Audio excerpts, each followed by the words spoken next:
Cancer, hi! Welcome to Mr. Queen PH. Ito ay isang timeless love reading about you and your person. So, anytime na mapanood nyo to, as long as makaka-resonate kayo, this reading is for you. And also, this is a general reading. Just take what resonates. Watch your sun, moon, rising, Venus for other messages. And thank you sa lahat ng mga sumusuporta dito sa ating channel. Just a reminder, gamitin nyo lang mga reading na to bilang gabay. Pa-follow, like na rin na ating Facebook at TikTok. Lahat po yan Mr. Queen PH. Like, share, subscribe, turn on post notifications para lagi kayong updated sa ating mga readings. And if you're interested in private readings, meron tayong link sa description at sa pinned comment kung paano magbubook. Okay, let's see. Cancer, what's up with your love life?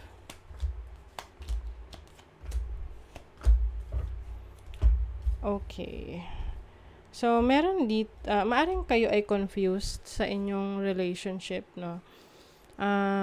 Recent past, Three of Cups, pwedeng meron kayong kaibigan ngayon na you feel na parang meron siyang pinapakitang interes sa'yo, pero hindi ka sigurado.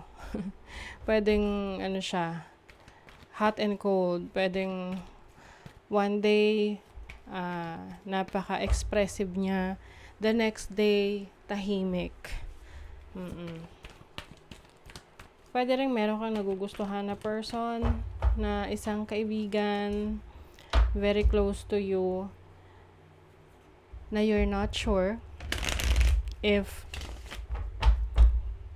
merong patutunguhan yung connection ninyo. Ayan, let's see. What is the Three of Cups? Nine of Pentacles. I think, meron ditong nagbibigay ng praises. No? Ibig sabihin, very much appreciative sa mga success na nangyayari, no? So, maaaring ikaw, you are appreciative din sa success ng person na yon, and same with that person sa'yo. Kasi itong person na to is someone who is very, tawag dyan, siya ay independent, oo, maaaring maganda yung katayuan niya sa buhay, or maaaring ikaw to, no? Kasi pwedeng reversal yung roles. That's why you are being celebrated by this person, same as you with that person. Kaya lang parang I think pareho kayong hindi sigurado if this relationship will progress in the future. Pwedeng merong mga blockages, mahadlang sa connection ninyo. I think this person is still trying to get to know you. Gusto ka pa niyang lalong makilala. Binibigyan niya ng oras at panahon pa yung sarili niya na mas magkaroon ng time sa'yo. What is the Temperance? Yeah, Hanged Man. Hindi siya nagmamadali. This person is trying to feel the connection, kung talagang ito ba ay something na pang matagalan. Ang mahirap lang sa taong to, ayun nga, hot and cold. Para siyang palitaw, lulubog, lilitaw. So ngayon, nako-confuse ka with the Seven of Cups as your energy. You don't know if this person is merong magandang intentions towards you, although nagkakaroon kayo ng good chemistry together. Maari ring meron pang ibang involved na tao rito, like may iba ka pang options aside from this person, pero somehow nako-confuse ka kung bibigyan mo ng chance tong taong to.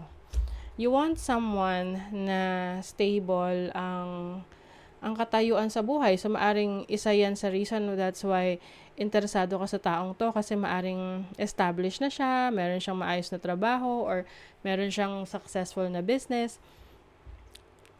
So, iniisip mo na, magandang prospect, no? Kumbaga, pagdating sa relationship. I think you are both good in communications, na tipong pag magkasama kayo and you are talking, marami kayong natututunan sa bawat isa. And that amazes you, no? Kumbaga, pareho kayong nai-impress sa isa't isa. Malalim mag-isip, no? Virgo and Gemini energy ang nakikita ko dito. I think, pagdating sa mga pinag-uusapan nyo, like, mga seryoso, yung mga pinag-uusapan nyo sa buhay. But at the same time, iniisip nyo if kaya nyong panindigan itong relationship na to. Bakit ano yung pumipigil? Parang may pumipigil sa inyong dalawa na i-work out ang connection na to. Uy, the death card. Maaring meron kayong past na hindi pa kayo nakaka-recover, hindi pa kayo nakaka-move on. May energy rin ng Scorpio dito. Uy, the devil. Capricorn energy. Oh, okay. Some of you, pwedeng merong sabit, no? Or tipong pwedeng merong anak or may asawa na, kasal sa iba. So, pwedeng isa yon sa pumipigil sa inyong connection. Pwedeng that's also the reason why hindi nag-all out itong person na to sa'yo. Kaya nako-confuse ka. So, sa near future, you have the Sun. So, the Sun is about clarity, confidence.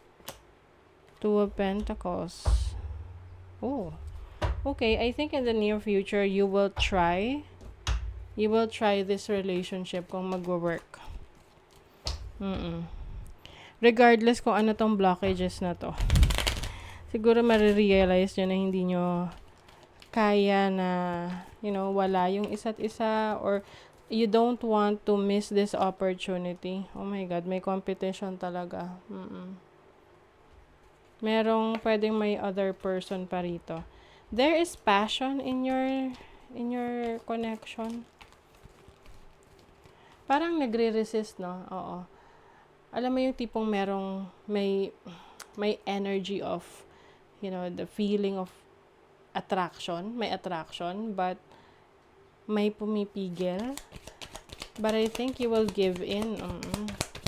Because of the insane chemistry ninyo sa isa't isa. I think magkakaroon to ng event na kung saan you will enjoy each other's company, tapos mafo-fall kayo sa isa't isa.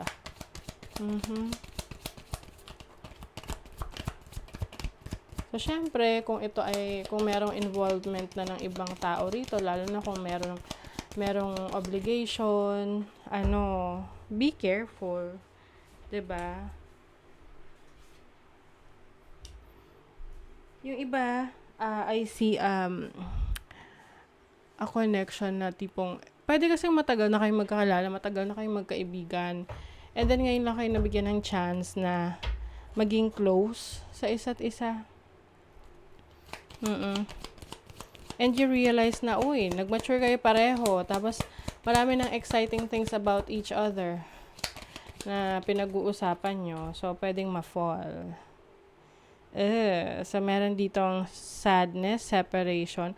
I feel like, pwedeng sa part ng person mo or sa part mo, meron kayong dinideal na energy from your past relationship na you are still recovering, no? So, medyo mahirap yung ganitong situation kasi hindi mo alam kung kaya ba nagiging close ka sa taong to dahil sa naging experience mo sa past na parang you are trying to recover through this person. So, pwedeng isang Aries or Gemini, Libra, Aquarius. So, in the near future, pwedeng maging issue to kasi pwedeng may mga taong makikialam, hahadlang sa connection ninyo na pwedeng maging reason na kailangan nyo ipagtanggol yung sarili nyo or even the relationship. Magkakaroon ng aminan dito like you will try in the near future to see kung ano yung progress or mangyayari sa relationship na to. But eventually, pag ito ay nalaman ng mga ibang taong involved. Pwede magkagulo, pwedeng merong makialam. Oo. And, alam mo yung medyo magkaroon ng scandal. Oo. So, be careful. Lalo na kasi kung close kayo, magkaibigan kayo. So, pwedeng magkakaroon ng hatian niya ng mga papanig sa inyo, sa mga kaibigan nyo, mga kakilala nyo. So, tread carefully. Okay? Pag-isipan mo ng maigi if you want to get deeper in this type of relationship. Okay? So, that is your reading, Cancer. Thank you so much. Bye!